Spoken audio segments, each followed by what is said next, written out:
At this point, the question arises as to whether this personal creator of the universe has revealed himself in some special way that we might know him more fully. Well, Jesus of Nazareth claimed to be just such a special revelation of God, the God of Israel, whom Jews worshipped as the only true God and the creator of the universe. And Jesus validated his claim by his resurrection from the dead. Now, most lay people think that the resurrection of Jesus is something you just believe in by faith or not. But there are three facts recognized by the majority of New Testament historians today which provide good evidence for Jesus' resurrection.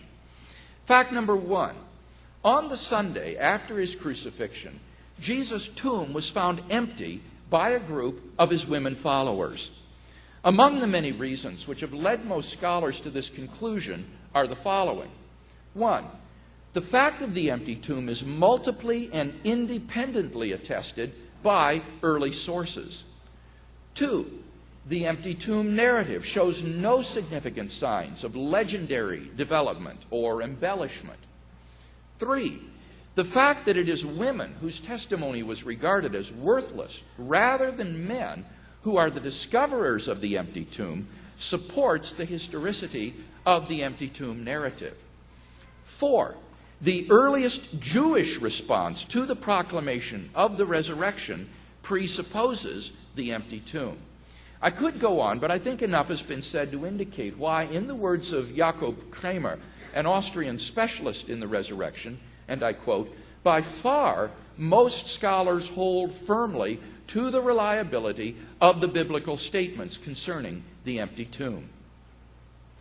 Fact number two, on multiple occasions and under various circumstances, different individuals and groups experienced appearances of Jesus alive from the dead. This is a fact which is universally acknowledged by New Testament scholars for the following reasons. One, Paul's list of eyewitnesses to Jesus' resurrection appearances in his letter to the Corinthians dates to within 5 years after Jesus' crucifixion, guaranteeing that such appearances were witnessed by various individuals and groups. Two, the appearance narratives in the Gospels provide multiple, independent attestation of the various appearances. Even the skeptical critic Gert Ludemann therefore concludes it may be taken as historically certain that Peter and the disciples had experiences after Jesus' death in which Jesus appeared to them as the risen Christ. Finally, fact number three, the original disciples suddenly and sincerely came to believe that Jesus was risen from the dead despite their having every predisposition to the contrary. Think of the situation the disciples faced following Jesus' crucifixion.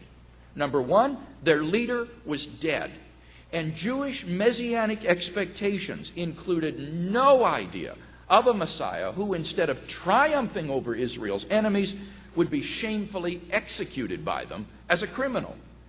Two, according to Jewish law, Jesus' crucifixion as a criminal exposed him as a heretic, a man literally accursed by God. And three, Jewish beliefs about the afterlife precluded anyone's rising from the dead to glory and immortality before the general resurrection at the end of the world. Nevertheless, the original disciples suddenly came to believe so strongly that God had raised Jesus from the dead that they were willing to die for the truth of that belief. Luke Johnson of Emory University states, some sort of powerful, transformative experience is required to generate the sort of movement earliest Christianity was.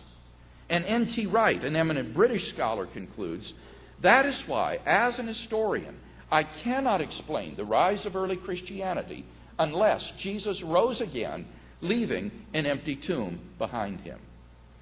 In summary, then, there are three facts agreed upon by the majority of scholars who have written on this subject: Jesus' empty tomb, his post-mortem appearances, and the origin of the disciples' belief. Down through history, various naturalistic explanations of the facts have been offered. For example, the conspiracy theory, the apparent death theory, the hallucination theory, and so forth. Such hypotheses have been almost universally rejected by contemporary scholarship. Given the failure of all naturalistic hypotheses, I think we're justified in inferring that the best explanation is the one given by the eyewitnesses themselves. God raised Jesus from the dead. The rational man can hardly be blamed if he concludes that on that first Easter morning a divine miracle occurred.